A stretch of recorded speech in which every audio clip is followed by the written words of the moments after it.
Jive Talkin with Shane D.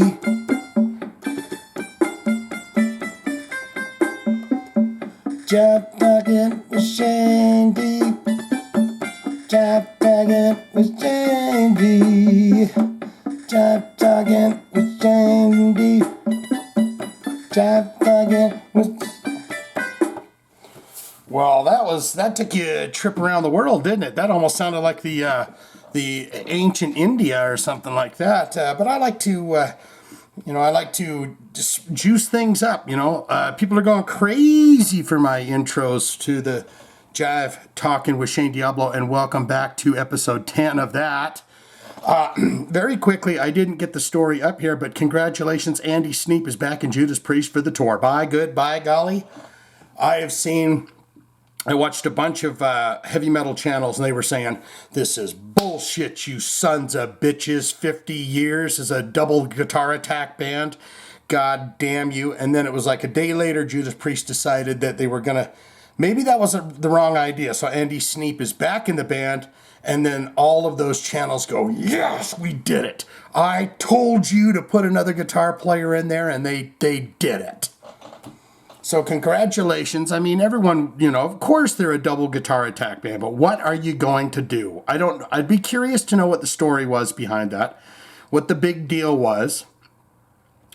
It would be weird to be Andy Sneap at this point, right? Because every town they go to, he's the guy they kicked out but then put right back in the band. So he's playing and he's got to kind of go, oh, I know, right? To all the audience.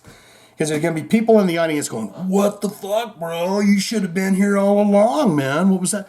But at the end of the day, he's back. It's a 5-piece rockin' band. They're going to go out on tour. It's going to be Richie Faulkner. It's going to be Andy Sneap, and everyone's going to be happy. No one will be stomping in their seats angry that there's only one guitar player there. And so, congratulations, right? If you're looking at this spooky specter of a person right here, then you know that is Tobias Fjorg. He is lead singer Papa Emeritus 4 of the band Ghost. I just did a bonus reaction to the new single Call Me Little Sunshine, and it was instantly blocked. So we'll see what happens with that. I don't know if they'll unblock it, if it maybe it's a little too quick, like they like to get the single up on YouTube and everything and let people watch the video, for some douche with a reaction channel gets more views than the actual Ghost video. I don't know how that works. It said partially blocked, so we'll have to just see what happens if it pops up. I've set it up for Monday at 8 a.m., so we'll see if it goes live or it doesn't. But fret not, because all of the regular stuff that I have prepared in the coming week is all there for you, including the first Sundays. Do you notice something else? I'm not hacking. I'm not coughing as much as I did. I think I'm finally getting over the cough portion of this. This is Ghost. They announce an album, Impera. And so we're going to read a little bit about this. Swedish occult rockers Ghost will release their 5th album, Impera, on March 11th via Loma Vista Concord Records. They've been with Loma Vista the whole time. The official music video for the LP's latest single, Call Me Little Sunshine, lensed by iconic director Matt Marin and starring Ruby Modine. Oh, that's the woman in the video. Can be seen below. According to press release, Impera finds Ghost transported literally hundreds of years forward from the 14th century Europe Black Plague era of its previous album. Yeah, the prequel album was kind of set in the, the ashes, we all fall. Maybe he's starting to go kind of more King Diamond. They really embraced Satan really quite a bit in the first couple records, but maybe he's going to go to kind of a more, what do you call those albums that King Diamond puts out, story albums. Let's see, transport 14th century Black era, Plague era of its previous album, 2018 prequel. The result is the most ambitious and lyrically incisive entry in the Ghost canon. Over the course of Impera, a 12-song cycle, Empire's Rise and Fall, would be messiahs ply their hype, financial and spiritual alike. Prophecies are foretold as the skies fill with the celestial bodies, divine and man-made. All in all, the most current and topical ghost subject matter to date is set against a hypnotic and darkly colorful melodic background, making Impera a listen like no other, yet unmistakably and quintessentially ghost. And Hunter's Moon, I'm seeing the playlist here. I didn't know they released a playlist, but Hunter's Moon's on it. So it is going to be more hashtag Broadway metal. And I'm not against Broadway metal. Ghost are the creators of Broadway metal in my mind, because the way I look at it is, if you can do those rock set kicks when you're listening to a song where you can hold on to your friend's shoulders and kind of kick your legs, then that's Broadway metal. And they've been doing a lot of that. Call Me Little Sunshine. I'm not going to lie to you. I thought it was a pretty good song. I thought Hunter's Moon was just for the movie, the Halloween movie, where it says right here, Hunter's Moon, which was originally released in September, is also featured in the latest blockbuster installment of legendary film franchise Halloween Kills. The Halloween Kills soundtrack arrived on October 15th via Sacred Bones, with the film hitting theaters and Peacock, I Wanna See Ya Peacock, the same day as Well. So there's a street cleaner out there. He's decided he's going to goddamn clean the streets. Is he getting louder? You know, you can never do anything. You never can. So there you have that for the ghost bit. And Exodus singer Zetro. Exodus singer says the Bay Strike Back U.S. tour will definitely happen this spring. I was going to go see that, and then it was canceled and moved to April, Mayish. But Zetro says, hey, we have to do this. So there he is. He's looking very, very thin. He's lost a lot of weight, and he's got the gray and the cool sunglasses on. And let's see what it says. Testament, Exodus, and Death Angel played the Soul 2021 date of the Bay Strikes Back tour last November 27th at the Fox Theater in Oakland, California. The gig took place less than 2 months after the three bands shared the stage at Aftershock Festival in Sacramento. The Bay Strikes Back tour was originally scheduled to kick off October 6th, 2021 at the Fremont Theater in San Luis Obispo, California, and make stops in Austin, New York, Detroit, before concluding in Oakland. The tour has since been rescheduled to April and May. And I believe the dates that I would be seeing them would be in May. Earlier today, Exodus singer Steve Zetro Souza uploaded the latest episode of his Zetro's Toxic Vault on YouTube. Yes, I'm tuned into that channel. I watch him when he's got a good guest on there. He's got a lot of kind of chit chats with a lot of metal dudes on there and stuff. Series in which he assures fans that the Bay Strikes Back tour will in fact take place this spring. We will continue the tour again with Death Angel and Testament, he said, starting in San Luis Obispo on April 9th. We will be continuing, I believe it's 5.5 weeks. Again, Death Angel, Exodus, Testament coming to your town. Last I heard it was going to be Black Dahlia Murder and stuff with him. I don't know if that's changed. What is this here? Quote, I know there's tons of tours that are canceling, he continued. When we postponed this tour from last October and November, I actually spoke with Chuck Billy, Testament singer, and I said directly, we can postpone the tour now, but we cannot come up in April and cancel the tour. We have to do this, and we are. You think your life's so bad, I don't believe a word you say. Yeah, give yourself a Diet Coke if you know what that was. What album from Testament that was. We finally got to play 2 new songs during our set, he continued. We opened The Beating Will Continue Until Morale Improves and went into Clickbait. But there will be more of that, don't you worry your pretty head.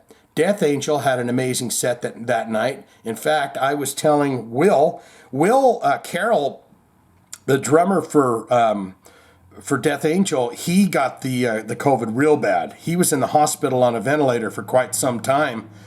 when they did that European portion of the in the earlier times of the situation. And he got it, but he's back on his feet and doing what he's got to do. But he was in the hospital there for a while. And you got all the tour dates. Starts in San Luis Obispo, California. I say San Luis Obispo a lot of times in here. And it will finally finish, like he said, because Zetro Souza is not a fibber, in Sacramento, California at the Ace of Spades. So there you have that. Spoiler alert, I will be doing a kind of a weight loss intervention video this week with Vince Neil. We're checking in with him at a concert he played in 2022. But I thought this was interesting. Vince Neil schedules solo concert right in the middle of Motley Crue's stadium tour. What?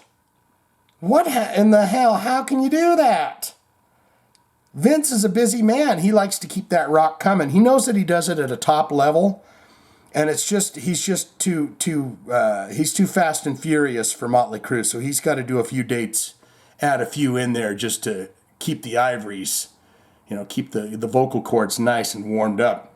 According to Inform, Motley Crue frontman Vince Neil will headline the Red River Valley Fair. Fairs are fun, aren't they? You get everything's fried on there. You want a fried candy bar? You want a fried toad? What do you want to eat? We got all sorts of goodies over here. July 16th at the Red River Valley Fairgrounds in West Fargo, North Dakota. Also scheduled to appear on the bill are Great White and Vixen. Tickets go on sale January 28th. Neil's appearance at the Red River Valley Fair is raising eyebrows with Crue fans who are concerned that the band's stadium tour will once again be postponed after it was originally scheduled to take place in the summer of 2020, but ended up being pushed back. You know what it is those Motley Crue guys are all out of shape. Vince Neil's the only one that's doing really good. And then to 2022, due to the coronavirus crisis, as it stands, Vince is scheduled to perform with Motley Crue one day before the Red River Valley Fair on July 15th in Cincinnati, Ohio, at Great American Ballpark. Again, one day after the West Fargo gig on July 17th in Milwaukee, Wisconsin. So he squeezed it right in there. 15th, he's playing the 16th at the Red River. And then he's playing the 17th in Milwaukee, Wisconsin. Does he have a quote? We rehearse really hard because we'll take... is this a quote from... this past October, 6 told German Radio Bob that he and his Crue bandmates will start rehearsals in May for the stadium tour, which also featured Def Leppard, Poison, and Joan Jett. Ride the wind, never gonna stop until I touch the midnight sun. Spoiler alert, there's another video coming up this week that is, I had never heard that song and I had no clue that it was Poison. So we check out a live version of the Bret Michaels Band doing Ride the Wind this week on the Video Autopsies. Isn't this fun? On the Saturdays, I can give you kind of heads ups of what's coming up for the week. So here's Nikki Sixx talking. He says, we rehearse really hard because we will take a song like Dr. Feelgood, and while we're building the show, let's just say the show is, I don't know, all the lights are moving, they're green and they're slowly moving. We build a whole intro in a designed the lights and the lasers around that. I thought you just had a sound man that did that. He ran the sound, then you had a guy over there that pushes buttons to do the lights. Preferably someone that knows your songs, right? So it's a long process and tedious. So we go to rehearsal and we might need to build in those 32 bars. And then we've got to work with the lighting and the laser company. And then we've got to make sure everything is organized so we get our count-ins for where we need to be on stage. So there's so much going on. So what he's basically saying is there's a lot of time and tenderness and love and tenderness and kindness taken to all the theatrical stage stuff. 1, 2, 3, and 4. And turn. 2, 3, and lights. 3, 4, 5, and 6. The practicing the songs is maybe secondary. I don't know. And there's a little picture of Vince Neil, Great White, and Vixen, and they're all going to be hitting the stage July 16th. Next little piece of nugget here. Quiet Riot are going to go out in 2022 and tour. Good news is they got Rudy Sarzo in the band, and he was in the classic lineup. Was he in the original lineup of Quiet Riot, the one with Randy Rhoads? I don't think he was he? I know Kevin DuBrow and Randy Rhoads, but I'm not sure if he was or not. Maybe this will give us a hint. And that's Johnny Kelly back there on the drums. He's from Typo Negative, and Jizzy Pearl, and I'm not sure of this fellow. But nothing about these four fellows strikes me as this is Quiet Riot. I mean, I understand that the reason for doing that is because Quiet Riot has a name. Tickets will sell, no matter what it is, because it's Quiet Riot. Why don't you take these four dudes and you just come up with a band? Well, Shane, that takes a lot of work. And if we come up with a name like the Sour Boys or something like that, no one's going to know who we are. But if we say Quiet Riot, then they're going to know and they're going to come and pay, right? Quiet Riot has announced the first batch of shows for its upcoming 2022 tour, which is set to begin on Friday, February 18th at the Mohegan Sun Arena in Uncasville, Connecticut. Arena. The concert will feature bassist Rudy Sarzo, and he plays with everybody. I just saw another story where he does a mountain song with Portnoy, Dee Snider, and Eddie Ojeda and all that. The dude does 1,000 things. He's been in 1,000 bands. He just hasn't been on 1,000 records, right? White Snake and Quiet Riot. I mean, he was on the Quiet Riot stuff that we know and love. That's where I know Rudy from. Featured Rudy Sarzo, who has recently rejoined Quiet Riot after 18-year absence. Yes. The last time he was in was still when Kevin DuBrow was going for it, right? We did a video autopsy on something from Quiet Riot. Maybe you can hunt down. Because Rudy Sarzo likes to lick his bass and he likes to rub it on people and stuff. Rudy was one of the members of Quiet Riot's Metal Health lineup. He played bass on the classic LP, which sold over 10 million copies and spawned the hits Come On, Feel the Noise and Metal Health. And on the follow-up record, which I personally liked, Condition Critical. I tuned out after I heard The Wild and the Young. Sarzo appears in the most notable music video in the MTV age and toured with the band until 1985 and again from 1997 to 2003. During his years out of the band, hold on to your banana hats right here, Sarzo was a member of Ozzy Osbourne, Whitesnake, Dio, Blue Oyster Cult, Queensryche, and the Guess Who. Joining Sarzo in Quiet Riot's current lineup are guitarist Alex Grossi, that's him, vocalist Jizzy Pearl from Love Hate, and drummer extraordinaire Johnny Kelly. He was in Typo Negative, and he was also in, is it Silver Tomb? During Frankie Banali, who joined Quiet Riot in 1982 and played on Metal Health, died in August 2020 after 16 months of... it's all this stuff with the dying and stuff, right? I mean, rest in peace, wonderful guy. A month after Banali's death, Quiet Riot announced that they would carry on. And that's the thing that I've said about even Frankie Banali wasn't an original member. He was in the classic lineup, so he deserved to be there. That's when they made all the green beans. Metal Health, Condition Critical and stuff is when the name exploded. I think they were pretty popular in Japan and other places, but Grossi was in the latest version of the band from 2004 to 2007 before founding singer Kevin DuBrow passed away. So he'd been in it for quite a while. That guitar player's been around a while. And was asked by Banali to return in 2010. We can't wait to get back out there and see everyone, says Grossi. The first few shows with Rudy back have gone over really well, and the audiences are very excited to see him perform these songs again. You got to have somebody from that classic lineup.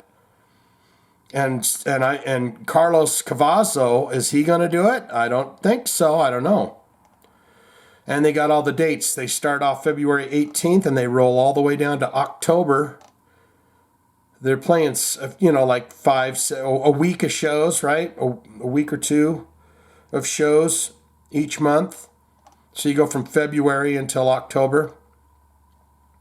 So there you have that. Let's get into this story here. Stained guy, look at him. Gee. Apparently he had his appendix removed and passed a kidney stone. I wanted to read up on it. That's not a very flattering picture. But there was an image down here that I was thinking about. He's got that big old fish. He's going fishing with this fella. Some kind of an angler. I'm a fish angler. But it says, Stained frontman Aarin Lewis passed a kidney stone earlier today, less than a week after having his appendix removed. I got a friend that has kidney stones, and they're a miserable son of a gun. And do you get those from drinking soda pop? Speaking of that, I need a sip here.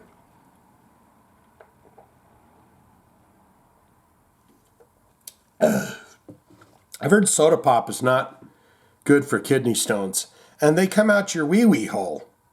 It's not a pleasurable experience, and if you look at them, they look like some of that jagged rock or something that would come out of Superman's hidey cave, you know, that super cave that he's got?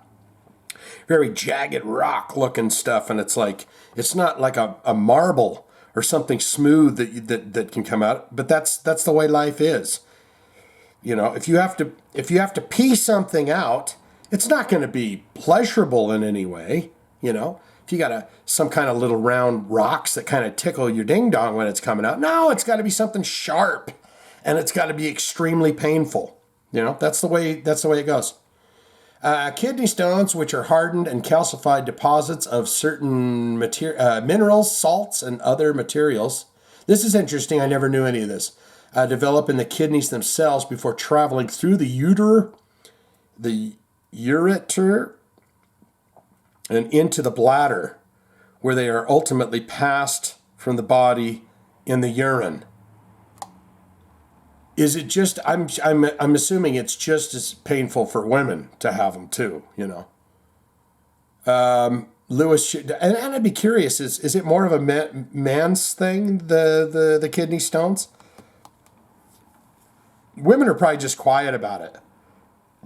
They pass the damn thing and they're on with it. You know, if a guy passes a kidney stone, they're like, "Oh God, I just passed a kidney stone." The guy that I know, he'd pull him out. You know, he'd take a picture of him. Look at that. That's a big one.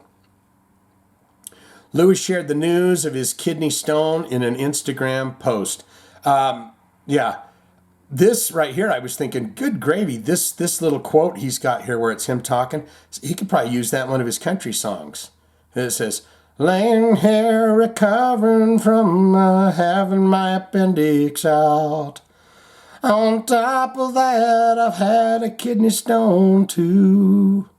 Slowly snaking its way through me for the last 4 days or so.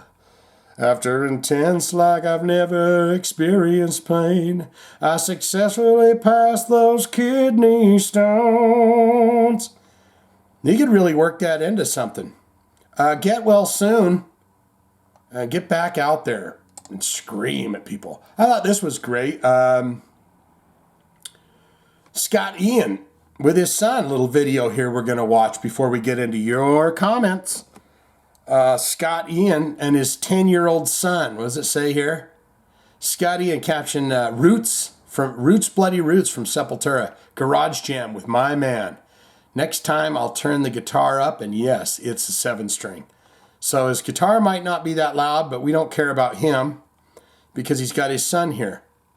And what's this? He's got a bicycle full of rice or something he's going to go deliver downtown as soon as he's done rocking out. A lot of stuff in that garage. You think he'd have like a little studio set up.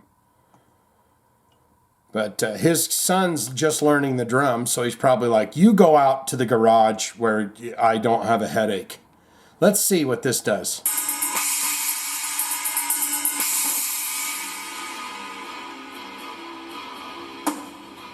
Oh, there he goes. I mean, it's not bad.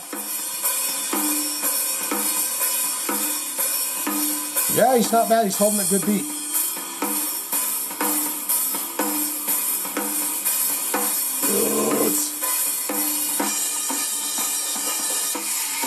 Yeah, he's not bad.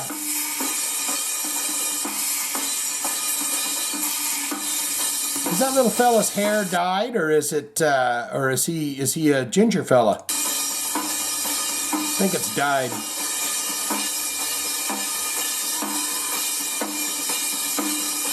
Yeah, he's got the double bass going and everything. He's doing good.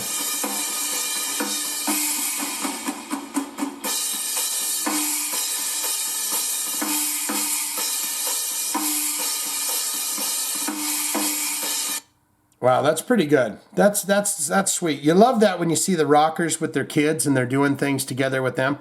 The new generation of heavy metal kids, like, have you heard that band Vendad? That's Corey Taylor's son. They're pretty interesting sounding band. You know, but what a great way to start your life, right? Hi, my daddy's Scotty Ian, you know, the big four, the thrash metal legends.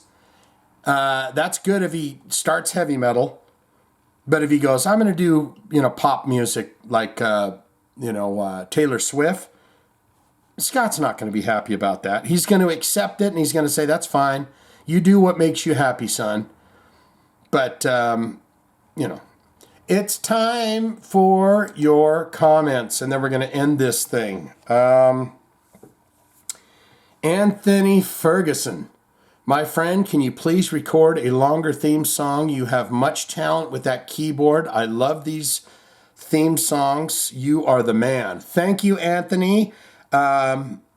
It's just all natural talent, really. I mean, it's in your fingers, it's in your eyes, and you just kind of feel the music kind of flow through you, and so it's easy for me. There's your heart right there. You get that. And there was 2 thumbsies on that.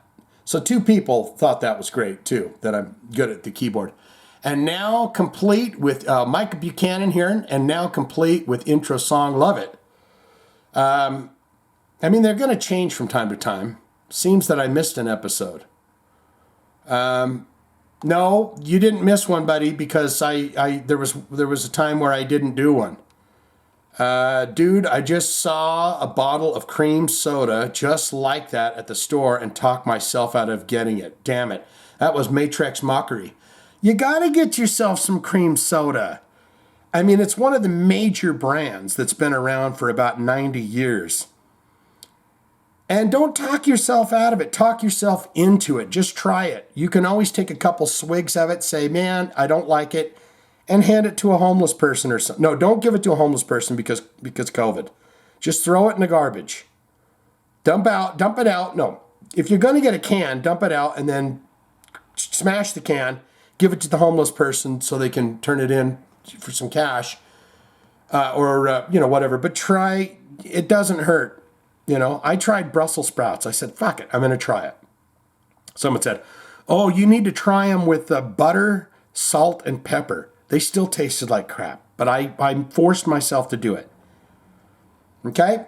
So here's your heart. Matrix Mockery, bang, there you go. Michael Buchanan coming back in here. Priest is a 4-piece, I don't know. Having only seen them once live way back in 1985, which would have been a damn great time to see them. I guess that would have been a great time to see them. I guess this could work.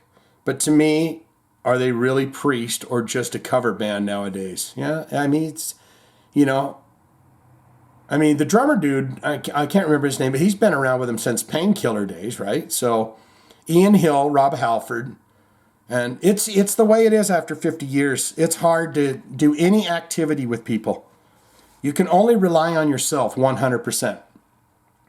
With only having one original member and your singer, but none of the members that really wrote the classic Priest songs, something to discuss. Yes. Oh, read more. Oh, he's got more on all the bits. Blackie has finally figured out that his fans don't want to hear the new songs. Good for him. Yeah. You got to do the hits. Even if they're raunchy and all of that, the stuff that made you got to do it. Udo is still one of the greatest metal things that has or ever will come from Germany. I agree with that. Not much to say about Sebastian Bach. You don't like that he's lost a few pounds around his waist? He's working up that growth hormone and cutting down on the insulin. R.I.P. Burke. I'm still a Budgie fan. Yeah, I'm going to get into more of it. I noticed that Spotify only has 2 albums from Budgie. So there are goods and bads about the streaming services. Because I thought, I'm going to do me it's got Squawk, and it's like the first 2 records from Budgie are on there. So I'd be curious, get in the comments and tell me, are those good ones to get onto? But man, I realized that they did the, God, what was the other? I was like, Jesus, they made Metallica's career. Bread Fan and everything else they did. It's like, those, I mean, wow. Did Metallica ever come out and say rest in peace to Burke here? Because, I mean, they did a lot of Budgie songs. King Diamond is a legend. Met him once after a concert. That would be so cool. Really super nice guy who loves his fans. I almost did the expensive $150 go backstage and he'll take a picture with you thing some years ago. And then I was just like, it's just so expensive. Still Mike Buchanan here. So what you're saying is we need to lock up Bruce. I don't know. I'm failing with that one. I'm with you, Shane. Here's another bit. I'm with you, Shane. Someone call me, someone tell me their name within 5 minutes and I will have forgotten it. I'm so bad. My memory is so terrible. My reading is shit. It's garbage. But my memory is just, I don't know if that's a middle-aged thing, but, I got a friend that's my age. He remembers things. Remember that time we played hacky sack over at the Tallahassee Bridge over on Washington?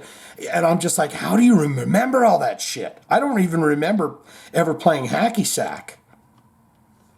Miss Althea coming in with this one. The dumbstruck fool says, she's tagging that before she goes into the things here. I will put in another shameless plug for Dr. Pepper's cream soda blend. I did try it. It didn't hit me the same way that the A&W did. It's delish. Also makes good mixer and light rum. Ooh. If you're feeling a certain kind of way. I'm hard with the mixed drinks with the whiskey and stuff. I like just like Wild Turkey or just occasionally Wild Turkey or maybe some Jack Daniels or something just on the rocks straight. Priest with KK and Glenn is like coffee without sweetener and cream. Or in my case, stevia and Coffee Mate, to be specific. No disrespect to the lifers, Rob and Ian. And bless them for continuing to crank out good music. But, it's just not the same. To your point, it's this close to a tribute cover band situation, kind of like Kiss. Yeah, I went there. I mean, it's true. There's just, people don't stick around, and I'd be really curious as to, maybe I should read KK's book or something. Maybe he gets into details about the falling out with them. I think I was reading something where it was KK and Glenn that were starting to rub balls, get mad at each other. Speaking of covers, some electric offerings on Udo's album. However, the proper title of track number 4 is Nutbush City Limits. And the original artist should be properly attributed to Ike and Tina Turner. What was that joke from Jim Carrey? Hit me again, Ike, and this time put some stank on it, right? It was not a Tina solo effort. Oh, that's interesting. So he should have put Ike and Tina. Or is that a no-no situation where you can't put Ike on anything anymore?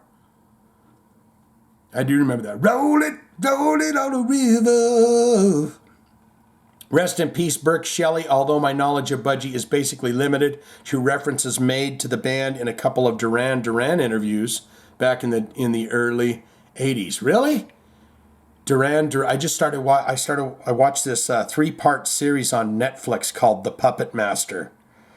And the creepy dude that's in the thing loves Duran Duran and would play a tape over and over. If you haven't seen that, The Puppet Master, it's one of them docu-series. It's a 3-part series that's ongoing, right? Up to this moment, they're still on the hunt for this guy, or they know where he's at, or whatever. Check it out if you're interested in that. Irish Spring. Manly, yes, but I like it too. Look at the advocating exfoliation. Yeah, look at you, advocating exfoliation. Yes, at 100%. The loofah exfoliates the skin, correct? Follow with a good moisturizer and you are ready to rock. The problem with the moisturizer is I'm uncomfortable if it's oily. If it's some kind of a moisturizer that goes directly into the skin and leaves me the hell alone, I'm fine with it, but I don't like feeling oily. And I'm already kind of an oily guy, you know? I'm kind of one of those guys, you don't wash your hair for a day or two and it kind of gets greasy. I'm like that. And I don't like to feel that way, so I'm always scrubbing away, you know? Jason, oh, have I been doing my hearts? No. Ting, there you go. And Miss Althea, bing, there you go. Jason Cherry, our friend Jason Cherry coming in. Wasp and Michael Schenker are coming to my village this fall, and I've never seen either. So I'm excited for that show.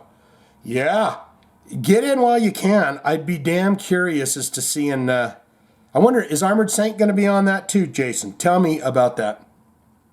How many times have I seen Wasp? I saw him they opened for Kiss on Last Command. They headlined inside the Electric Circus, and then I saw him, it had to have been 15, 16 years ago at a smaller venue, hold about 300 people. And that's when it was the show where he was doing an album in its entirety. And then If You Were Good Boys and Girls, and there was no filming and no screaming out, Fuck Like a Beast, and Wild Child, the whole concert, he played 5 songs. And I believe he did play Fuck Like a Beast. So there you go. There's your heart on that. Ocean Bleed, cream soda fan here. Oh, and Shane's all right too. Thank you, Ocean Bleed, for that. Guess what? Bleep. There you go, your heart.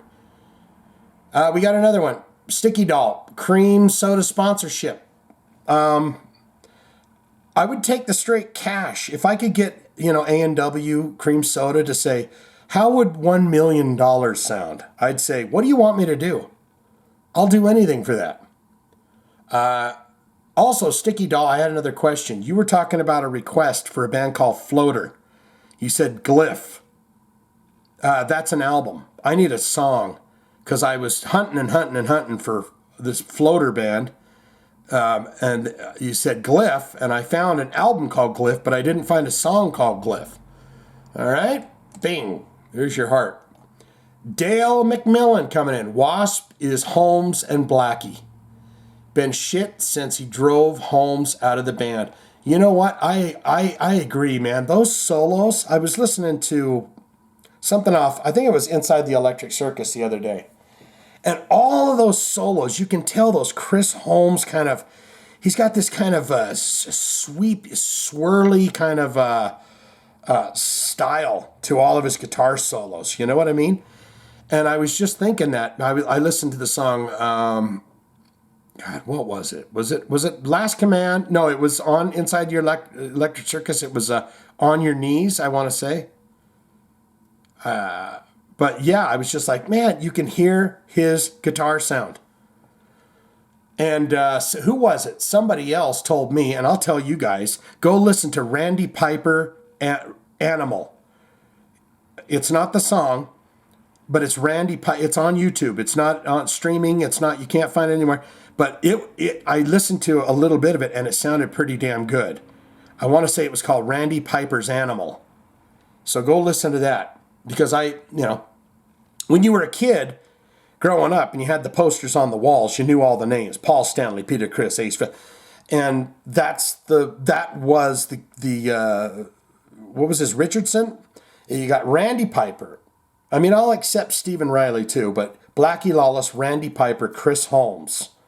And then Richards, that drummer guy, the first one on the first record, and then Stephen Riley on the next ones. That was kind of the Wasp to me in my head when they had the blood. And I had a cool poster where they were behind tombstones.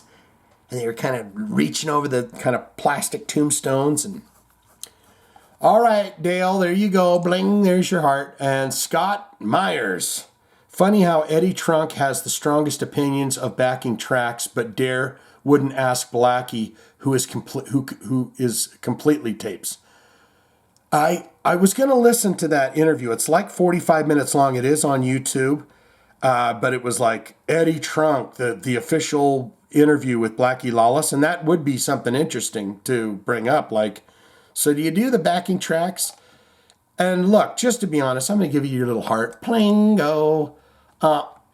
Whatever he's doing is fine. I did that show that I saw about 15, 17 years ago. It seemed to me it was all backing tracked. We had made comment about that during the show. Like, this sounds like it's like on, loops or something. It's like recorded. But whatever, that's fine. It's okay. It's if you don't mind that and you want to pay to go see that, then that's perfectly fine. There's people out there that say, no, I don't want to pay for that. If I got to go look at them and they're just lipping the words, but some of that experience is just seeing those characters, Blackie Lawless, right before my eyes. If it works for you, that's fine. If it doesn't work for you, that's also fine. The bigger problem to me is the Kiss kinds. Paul Stanley especially, goes on a tirade all the time about people faking it and this, that, and the other thing. And then when they do it, it's like, yeah, you're in the same boat as Britney Spears and everybody else that's doing it, Paul. So don't be going around and telling people, oh, look at this, and they don't do that, and they don't, blah, blah, blah, when you do it. Blackie Lawless doesn't say, oh, I can't stand it when people use backing tracks and then turn around and use them. So if he's using them, that's fine. If he's not, I'll tell you, if it comes to my town, I'm going to go see him. And he could do the whole thing pre-recorded or whatever, and I'm going to go see him because I want to see him do his head shakes and, I want to see all that. So that is it, my fine and fantastic folks, for another episode 10 of Jive Talkin with Shane Diablo. And let's get in here, give you a little taste of the indies again, right? I got to turn that back on. I may have just reset it. So you're going to have to give me a moment here when I think it was beat 4. Let's see. Where is the pattern 4? And if it's different, that's fine too. It's okay too. Let's see what that does. Ooh. That's got something to it, right? Let's